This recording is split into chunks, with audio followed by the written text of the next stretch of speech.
She didn't raise her voice. She didn't cause a scene. She was just a teenage girl in first class, holding a valid ticket, a green backpack on her lap, her eyes fixed out the window. Her name was Amara Davis, 16, traveling alone for the first time. The cabin smelled of citrus polish and fine leather, the hum of air vents mingling with the soft chatter of boarding passengers. Some navigated the space like seasoned travelers, others juggled carry-ons and overpriced coffee. Amara sat quietly, headphones loose around her neck, boarding pass tucked in her navy hoodie. She was proud, a bit nervous, and hiding it well. Seat 3A felt vast to her, the plush leather, thick armrests, wide window. It made her feel both out of place and acknowledged. Her godmother, Dr. Vanessa Brooks, had gifted her this first-class ticket after Amara excelled in a prestigious STEM summer program at a local university, topping her class. Vanessa said it was time the world treated Amara like the brilliant, poised person she was. For a moment, Amara believed it. Then the moment passed. The sharp click of heels cut through the cabin, silencing its gentle hum. The woman wore a tailored blazer, her name tag gleaming. S. Harper. Her lips formed a tight crimson line, her eyes scanning with the detached authority of someone rarely challenged. Spotting Amara, she stopped short. "Excuse me, miss," she said, voice clipped. "Are you in the right seat?" Amara blinked, caught off guard. "Yes, ma'am. This is 3A. My ticket says so. Let me see it." "Ms." Harper extended her hand, her tone leaving no room for debate. Amara pulled the boarding pass from her sleeve and handed it over. Harper scanned it, her expression hardening. She glanced at the suited executives and affluent couples sipping champagne, then back at Amara. "This is a first-class seat," she said slowly. "I know," Amara replied, soft but steady. Harper leaned in slightly. "And where are your parents?" Amara's stomach twisted. Nearby passengers glanced over. Her palms grew clammy. "I'm flying alone. I'm 16.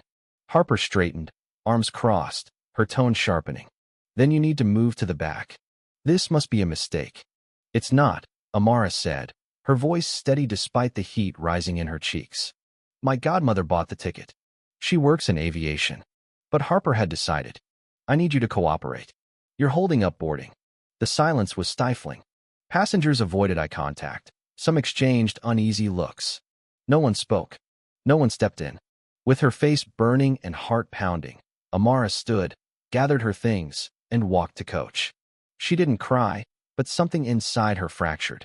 In the cramped seat of row 27, she stared out the tiny window, hands clenched on her backpack, shame and anger swirling. She pulled out her phone, fingers trembling, and texted Vanessa. "They made me move. Said I didn't belong. I was in my seat, and she couldn't finish." She hit send. Her phone buzzed moments later. "What happened?" Amara explained briefly. "Another message. Flight number?" She replied. "Then, stay put. Don't speak to anyone. I'll handle it." In the galley, Ms. Harper sipped sparkling water, a faint smile on her lips. She adjusted napkins with self-satisfied precision, unaware of any misstep. A younger flight attendant, Sarah, approached hesitantly. "Sharon, about that girl." "What about her?" Harper asked flatly. "I saw her boarding pass. It was legit." Harper rolled her eyes. "Lots of things look legit, Sarah. She didn't belong. But she didn't cause trouble." "What if?" "I did what needed doing," Harper snapped. Sarah nodded and retreated. What Sharon Harper didn't know was that Dr. Vanessa Brooks wasn't just Amara's godmother. She was the director of flight safety and compliance at the Federal Aviation Administration, a top official in commercial aviation oversight. And she didn't tolerate her goddaughter's public humiliation. In the cockpit, Captain Daniel Hayes answered the internal phone. A calm, firm voice spoke. "Ground control. You're not cleared to taxi. FAA compliance hold due to a passenger removal. Details pending. Stand by." Hayes raised an eyebrow unusual. He addressed the intercom. "Ladies and gentlemen, we're delayed briefly at the gate. Thank you for your patience." Murmurs rippled through the cabin. Passengers checked watches. Amara sat still, eyes on the seatbelt sign, Vanessa's message glowing on her phone. In the galley, Harper smoothed her hair, catching her reflection in the oven door, a smirk fading as unease stirred. A second call came to the cockpit. direct from FAA headquarters. This is FAA operations. Director Brooks has escalated an investigation. The flight is grounded until compliance is verified. A passenger was removed from her assigned seat without cause. Hayes stood, opened the cockpit door, and called, "MS. Harper, step up here." Harper approached, confusion flickering. Hayes handed her a headset. "Who's this?" she asked. "Paul Grayson, FAA Oversight," the voice said coolly. "Did you remove Amara Davis from seat 3A? "Yes, there was a mistake." "Did you verify her boarding pass against the manifest?" "I made a judgment." "She didn't seem." "You made a judgment," Grayson repeated, "based on her appearance?" Silence. "Return her to her seat." "Apologize. This flight won't depart until it's done." Harper's hands shook as she removed the headset, her face pale. She walked through the cabin, eyes now trailing her. At row 27, she crouched beside Amara. "There was a misunderstanding," she murmured. "We'd like you to return to your seat." Amara didn't move, her gaze steady. "You made me feel like I didn't belong," she said quietly. "You didn't ask anyone else for their ticket, just me." Harper swallowed. "I misjudged you." Amara stood and walked back to 3A. This time, everyone watched. No one looked away. She sat, and Harper lingered awkwardly.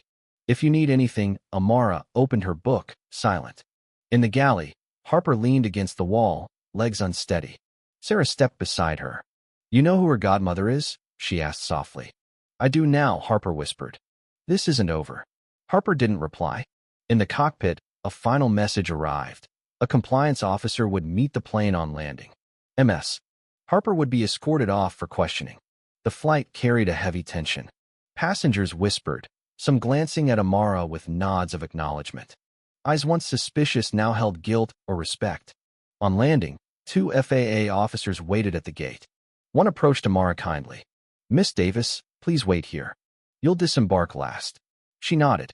The second officer addressed Harper. "MS. Harper, come with us." Pale but silent, she complied. As she passed Amara, their eyes met briefly. Amara didn't glare or smirk, she just looked, calm and resolute.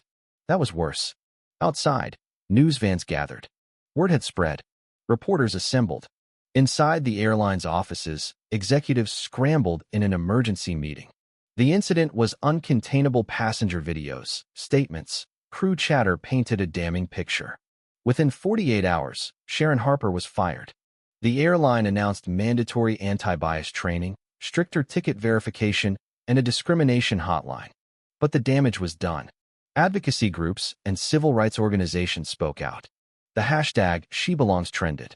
Amara's name, initially private, became a symbol as her quiet strength resonated. She hadn't shouted or demanded attention, she'd told the truth and let the system respond. Weeks later, the airline released a training video. Its final slide read, "Bias has no seat here." Flight attendants watched in silence nationwide. Back home, Amara sat with Vanessa on the porch, the air scented with cedar and fall breezes. They sipped hot cocoa, leaves rustling. "I didn't feel brave," Amara said softly. "You didn't need to feel brave," Vanessa replied. "You just needed to be honest." And she had been, not with anger or noise, but with truth and clarity.